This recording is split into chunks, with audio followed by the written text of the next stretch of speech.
My name is Chelsea. A few weeks ago, my father, who had been battling illness, passed away.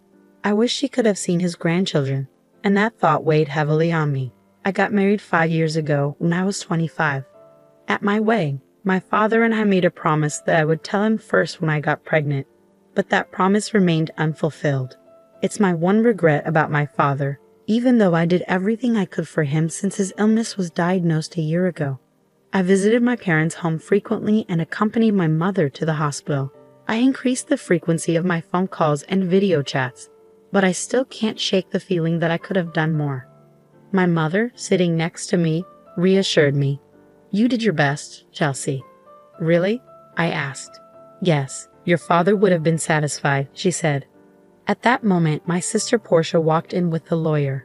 The lawyer, a man in his mid-40s, introduced himself as Samuel and handed me his business card. "I'm Samuel, the attorney. Thank you for coming.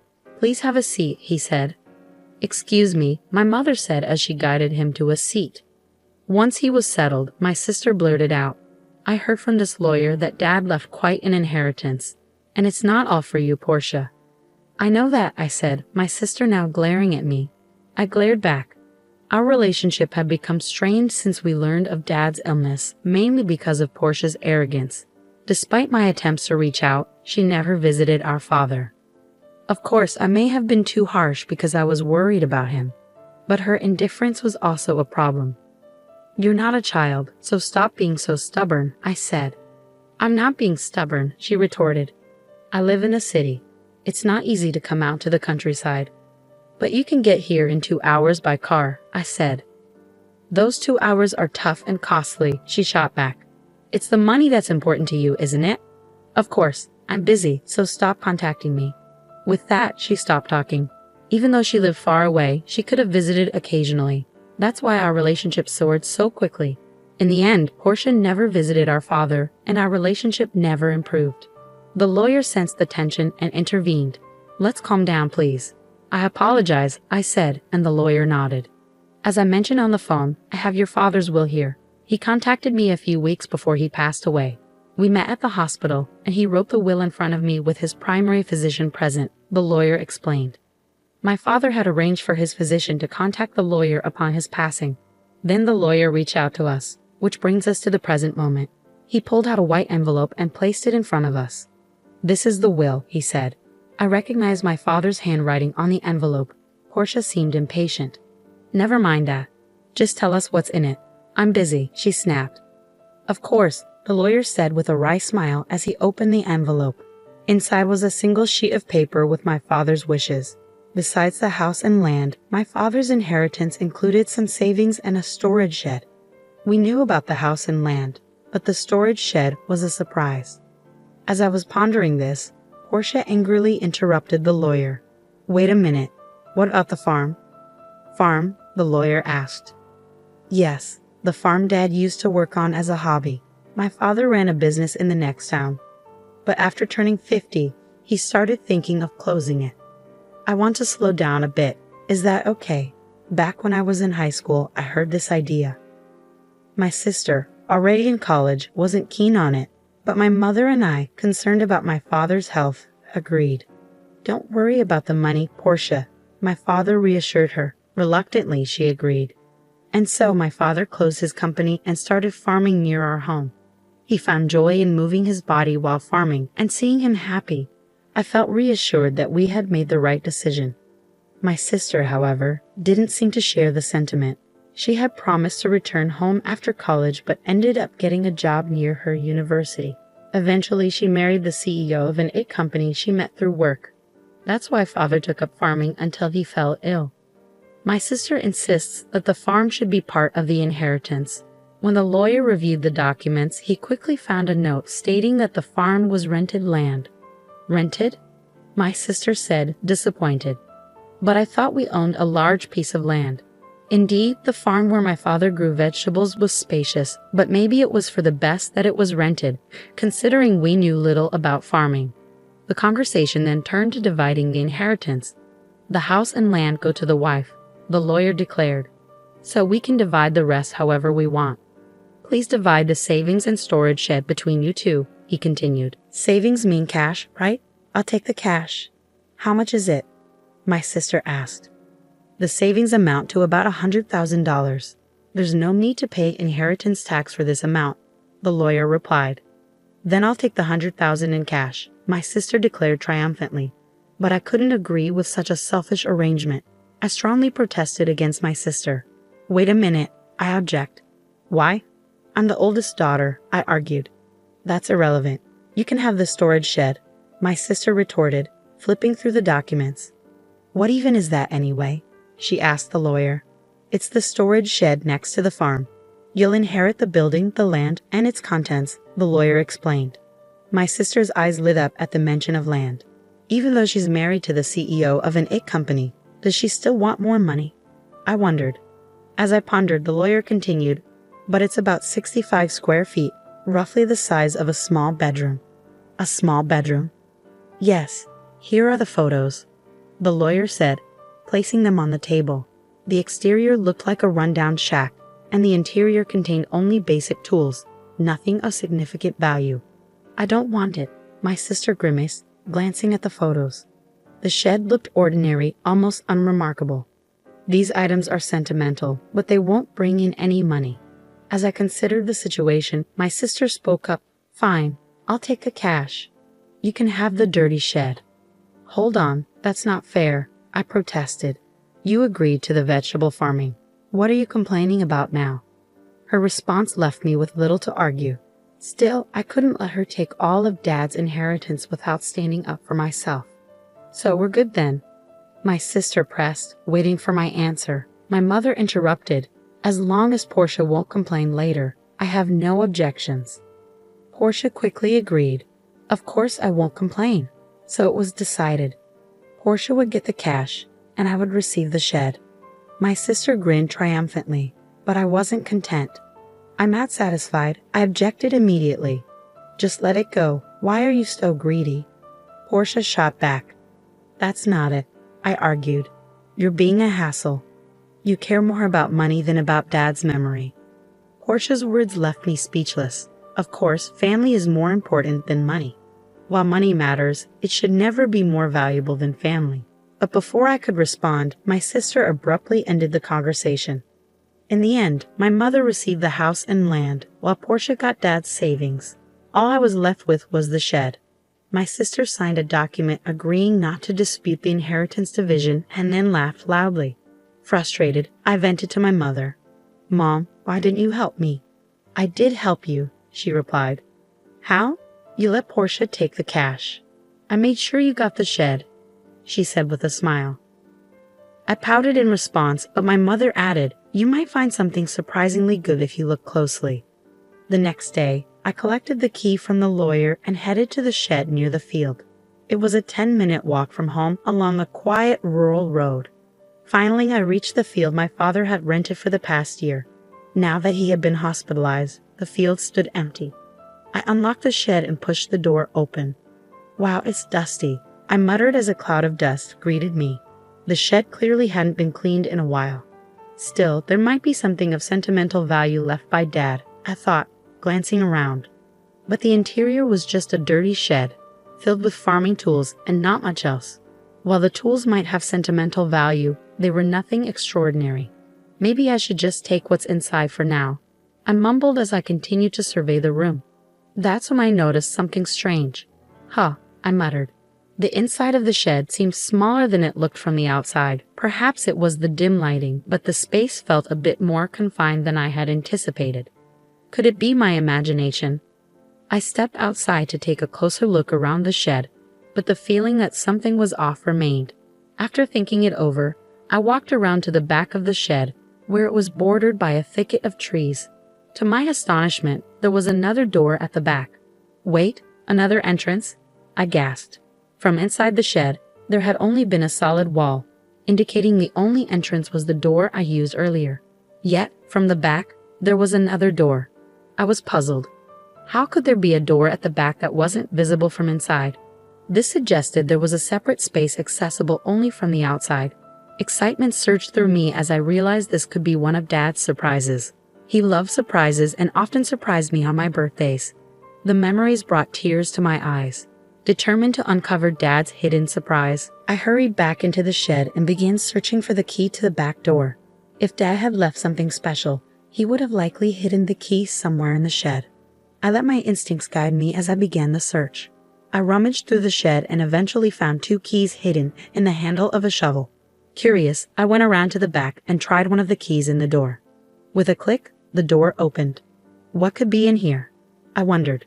Inside the small space, only about 3 feet wide, stood a large safe. Is this from Dad's company? I thought as I recognized the safe. It was the same one I had seen in the corner of his office when I was a child. Feeling nostalgic, I hugged the safe. This discovery brought back memories of my father and made the inheritance worthwhile. However, knowing Dad, I was sure this wasn't the final surprise. There must be more surprises, I muttered as I inserted the second key into the safe. The door creaked open with a rusty sound. What I saw inside left me speechless. The safe contained an unexpected inheritance. I quickly locked the safe again and rushed to find my mother to share the news. After explaining the situation to her, I called my husband for help moving the safe from my parents' house. It then dawned on me that the contents of the safe were likely part of my inheritance and might require me to pay inheritance tax. I decided to seek professional advice to handle the situation properly. I consulted the lawyer, who recommended I speak with a certified public accountant. With a referral from a friend, I found an accountant and left the complicated matters in their hands. A year passed, and just when I thought things had finally settled down, my sister showed up near my home. "What brings you here all of a sudden?" I asked my sister, puzzled by her unexpected visit. "Well, I had some business at our parents' house, so I stopped by," she replied vaguely, her behavior striking me as odd. It seemed unlikely that she would casually visit, especially given the tension surrounding our father's inheritance. Our relationship wasn't one that involved casual drop-ins. I couldn't shake off my suspicion as I observed her. Despite her nervous demeanor, my sister asked, "Can I come in?" I hesitated for a moment before reluctantly agreeing. Once inside, after serving some coffee, she began to fidget before finally speaking up. "Do you happen to have won the lottery or something?" she blurted out. Confused, I shook my head. "No, I didn't, and it's not bonus season for my husband either." Perplexed by her line of questioning, I asked, "What on earth are you talking about?" This seemed to trigger her, and suddenly she grew defensive. "What are you making fun of me for?" she snapped. "No, I'm not making fun of you. I just don't understand what you're talking about," I replied, trying to keep the situation calm. "Money. You have it, don't you?" "Money," she exclaimed, her voice rising with excitement. It was then that she launched into a story she had heard a few days ago. She had run into our aunt in the city by chance, and their conversation had turned to our father's passing. "I know how hard it's been for you since you lost your father. Are you doing okay?" our aunt had asked. "Yes, well, I visited him many times when he was sick. Thank you," my sister had replied. "But you must be relieved, right? Getting such a big thank you gift," our aunt had continued. "Thank you gift. Yes, your sister sent me a $500 gift card as a thank you for visiting him," our aunt had revealed. My sister had latched onto this information, convinced that I had sent the gift card. "You came into some extra money, didn't you?" my sister accused, pressing me for an answer. "Ah, so that's what this is about," I sighed, understanding her line of questioning. My reaction seemed to annoy her, and she snapped, "Why are you acting like that? Are you mocking me?" "No, not at all. It was just a thank you gift," I explained calmly. "But where did you get the money for it?" "That's what I want to know," she demanded. "From the inheritance, remember?" My sister frowned upon hearing this. "All you got was that dirty shed."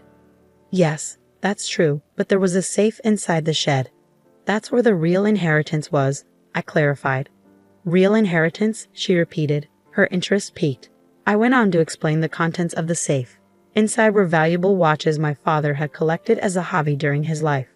I admitted that I didn't know their exact worth, but I estimated the remaining savings at around $100,000.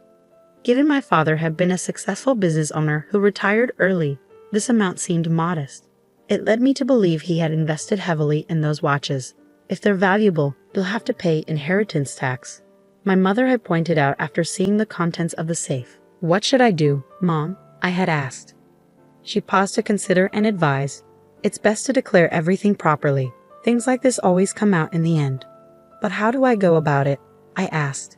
Let's consult the lawyer we spoke to recently, she suggested. So I scheduled another meeting with the lawyer.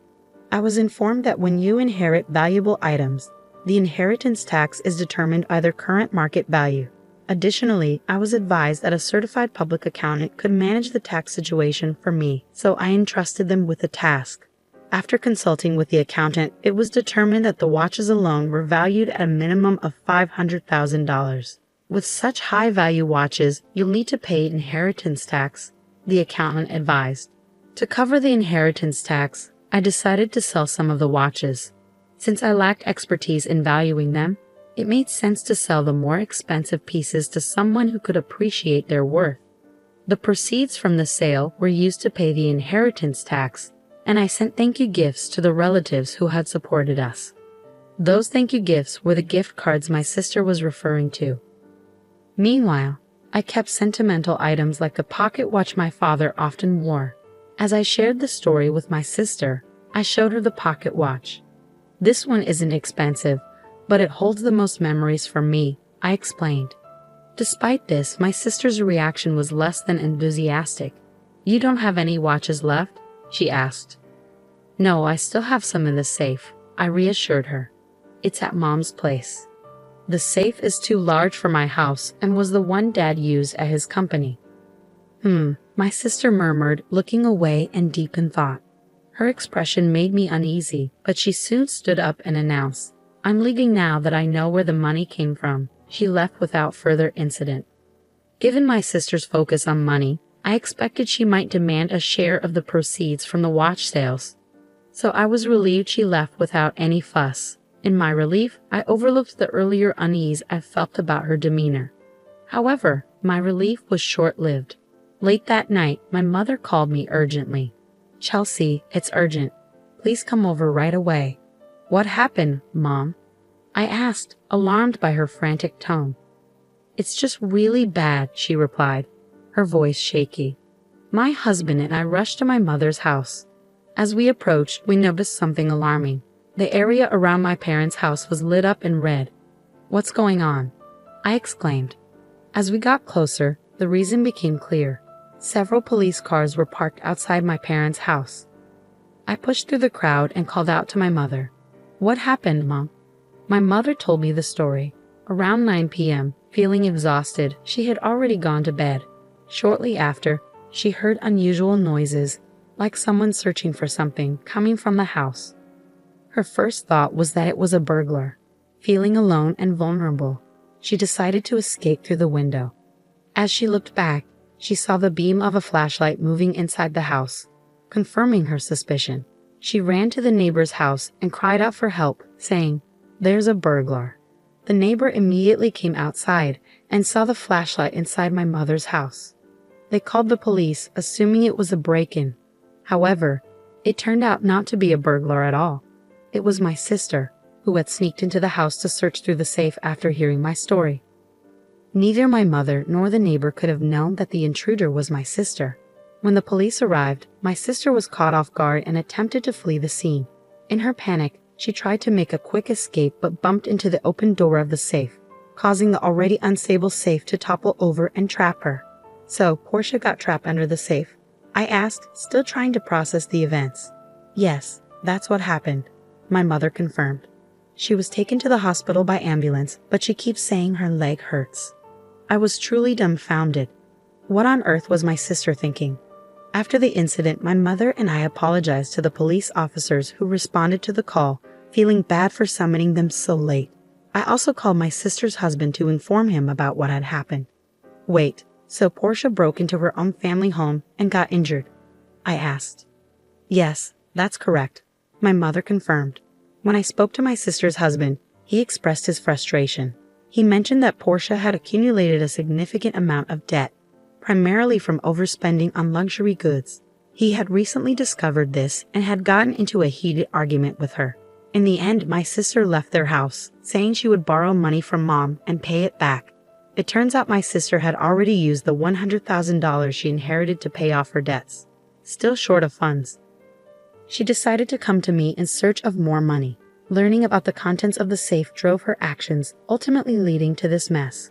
No wonder her husband was furious. In the end, my sister, who had fractured her leg, was hospitalized. Her husband went to the hospital with divorce papers, which left my sister in shock. "I'm not getting a divorce." "Absolutely not," she protested. But it was too late. Faced with the divorce papers, my sister had no choice but to sign them. Now she's lying in her hospital bed stunned. There's a part-time job magazine next to her, suggesting she's planning to work part-time to pay off her debts. For me, this news came as a relief. In the aftermath of all the commotion, I decided to move back to my parents' home to support my mother and help take care of the house. There was another reason behind the decision too. I had recently discovered that I was pregnant. My husband and I agreed that moving back home would be best, as my mother could help us with childcare. I wish I could have shared the news of my pregnancy with my father while he was still alive, but I'm certain he would have been happy for us. I'm looking forward to giving birth to a healthy baby and starting a new chapter in my life.